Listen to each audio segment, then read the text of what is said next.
Assalamu alaikum.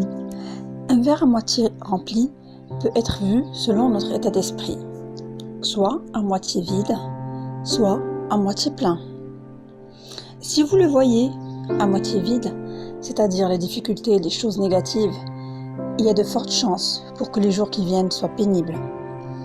Si vous portez une attention plus soutenue sur le positif, le bien, le beau, autrement dit le verre à moitié plein, il y a de fortes chances pour que cette période se transforme positivement.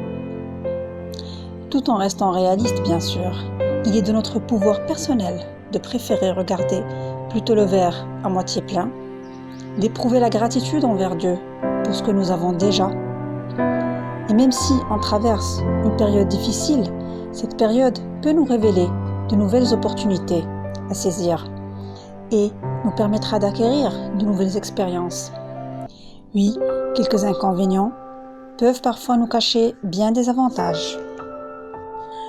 Certains disent que ce n'est pas de leur faute s'ils sont de nature pessimistes et blâment leur entourage ou encore leur gène pour ça.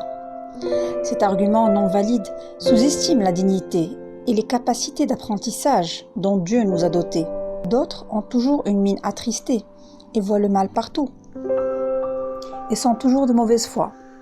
Toute action leur semble douteuse et ils voient des complots partout. Si des personnes de leur entourage ont réussi, ils les jalousent et cherchent leurs défauts et attendent leur chute au lieu de partager leur joie.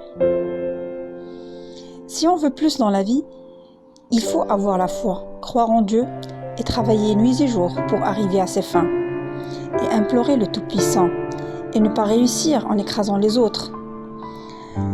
Nos efforts seront à coup sûr récompensés, car Dieu ne laisse jamais tomber les croyants. Un pessimiste le justifie en proclamant être le seul à avoir compris la vie. Il n'y a plus rien à espérer de la vie, alors que le prophète sallallahu alayhi wa sallam a dit « Le bien est dans ma communauté jusqu'au jour du jugement dernier ». D'autres aussi qui ont commis des péchés désespèrent de la miséricorde et du pardon de Dieu. Or, Dieu accepte le repentir, Surat Az-Zumar, car Allah pardonne tous les péchés. Oui, c'est lui le pardonneur, le très miséricordieux.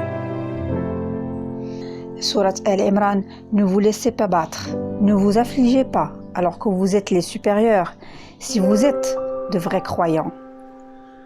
L'histoire célèbre du prophète sallallahu alayhi wa sallam et d'Abu Bakr quand ils ont trouvé refuge dans une grotte alors qu'ils étaient poursuivis par les Qurayshites à qui on a proposé 200 chameaux à quiconque qui les aurait ramenés. Les Qurayshites qui les poursuivaient se sont arrêtés à l'entrée de la grotte où ils étaient cachés. Abu Bakr a pris peur. Le prophète sallallahu alayhi wa sallam l'a apaisé en lui disant « Ne t'attriste pas, car Allah est avec nous. » Que penses-tu de deux personnes dont Allah est le troisième? L'optimisme est un choix. C'est à nous de prendre la décision d'être optimiste, de créer l'optimisme autour de nous et de s'exercer à être optimiste. Car l'optimisme, c'est ce souffle qui nous donne l'énergie pour aller de l'avant. Il faut aussi s'exercer à être souriant, et non un sourire forcé, mais un sourire sincère. Le prophète sallallahu alayhi wa sallam a dit « Sourire à ton frère est un acte de charité ». Il paraît que le seul être vivant capable de rire sur terre est l'être humain. Alors, profitons-en, sans en faire un objectif bien sûr dans la vie, s'amuser et amuser ses proches, jouer avec ses enfants.